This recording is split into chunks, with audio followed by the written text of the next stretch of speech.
In my mid-30s, I was broke, I was unemployed, I'd filed for bankruptcy, and I was this close to being homeless. I had to take a job in Korea teaching English to kids because I had no other prospects. I didn't want to go to Korea. I didn't want to teach kids. I had no teaching experience.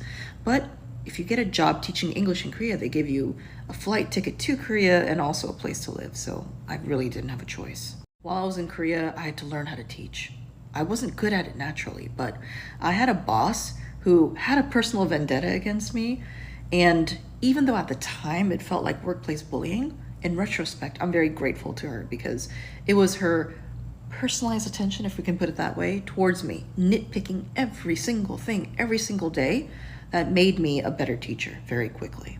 And it was also during this time in South Korea that I was asked by a Korean coworker, hey, do you want to go with me and my family to visit a mudang, a Korean shaman? And I was just like, yes, I'm very curious about this. And that experience led me to becoming more and more interested in witchcraft, which then led me to creating my YouTube channel, Witches and Wine. And by the way, it started off as a mukbang. I never thought that that YouTube channel would lead me to interviewing some of the coolest, and I mean coolest, English-speaking occultist and witchcraft people in the world today. The entire 3-4 years I was in Korea, I was learning how to teach, I was learning how to develop a curriculum for teaching, I was developing these videos for my YouTube channel, I was learning about witchcraft, I was learning how to interview people. It was a true testing ground. I came back to America in 2019 and COVID lockdowns happened and I thought, okay, let's make TikToks. That sounds fun. What can I make TikToks about? Oh, the thing that I've been more or less studying for the past 4 years, the thing that I've been talking to world experts about, I can talk about witchcraft. I mean, at that point, after 4 years, that's like getting a bachelor's degree, right? And then because of my TikTok, I had all these opportunities to go on other people's podcasts and to write a fucking book, publish a book that's actually one of the better selling books on witchcraft on Amazon, which stuns me to this day. And then finally, 2 months ago, I decided it's time. I feel comfortable finally after doing witchcraft for 7 years or so after getting my master's in witchcraft, to teach others about witchcraft and the occult. But it's only today, in fact, just a couple of hours ago, that the gravity of this whole coming full circle thing has really hit me. And I've realized that if I hadn't failed at life at age 34, I would have never gone to Korea.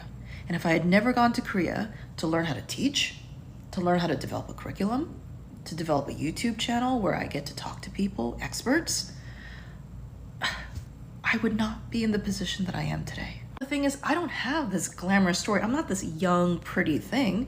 My life unfolded this way over a decade. I'm a middle-aged woman right now.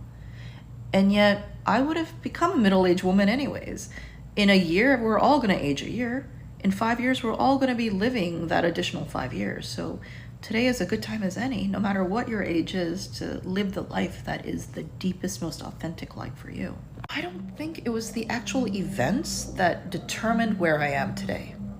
I think it was more the mindset that led me to certain decisions of where I would end up today. And that mindset was crafty risk. I didn't realize this, but crafty risk is magic. It is witchcraft. Witchcraft is teaching you. It's a tool on how to take crafty risks. This is the reason why I think I finally decided I wanted to teach about witchcraft, because I had to get that perspective on lock. I had to get really solid in what it was that I really wanted to teach, because there's tons of information. Information is everywhere. I mean, if it's good information or not, that's a whole different issue, but there's lots of information. That's not what's valuable. It's the perspective. It's the experience that's valuable. How the fuck could I have the experience if I didn't go through the thing that inspired the perspective, right? I had to be put in situations where I had to learn shadow work. I had to do it, or else my life would have just gone into complete and utter shit. I had to become crafty about the risks I was taking, because I was like, I can't suffer like this anymore. I just can't. If I keep on suffering like this, I don't want to be alive anymore.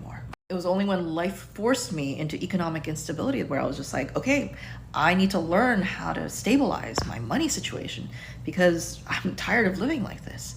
But the thing is that I wouldn't have done so unless I was forced to do it. Otherwise, I would have just stayed in a comfortable job that was sucking the living soul out of me, because I'm just like a regular person. I'm just like everybody else. And life was telling me, you better get out there. you better do this because we're pulling the rug from out under you. No safety net. I had to learn emotional regulation, and I had to learn it quickly because I was tired of burning my life down again and again and again and again. Last year, life threw situations at me where I had to seek beyond just traditional magical help, and I had to expand my definition of magic, and I had to start contemplating, what does postmodern magic look like? I wouldn't have considered those things unless life pushed me into that sort of discomfort first. I'm somebody who's actually very lazy. I'm just kicking and screaming every time I'm taken out of my comfort zone. And yet life is pulling me out by my hair. Like, you're getting out of here. You're being forced. They're just pushing me into life. And every time that happens, if I choose to numb myself, if I choose to not take crafty risk, then the same shit happens again and again until I'm finally like, all right, I got it. Crafty risk, got it. Outside my comfort zone, I got it. Magic isn't just about technique. Sure, you need the technique at first to ground yourself, and the technique is very important because it helps you develop what is actually magic, which is a completely different perspective and paradigm of viewing the world. It is radical deconditioning that is very hard to put into words because it is an experience. It's something that you feel in your body. It's the way that your hips move through the world. It's a certain swagger that you have that you don't even realize that you have because you know that no matter what, there's something deep inside of you that cannot be touched. There are some people who are lucky enough, wise enough to be born with this perspective, or very quickly get into this perspective, or spontaneously go into this perspective. Not me, never me. I had to do it the hard way over decades, and especially over the past 10 years. Now finally that some of those lessons have gone through my thick fucking skull, I was like, okay, I'm ready to teach.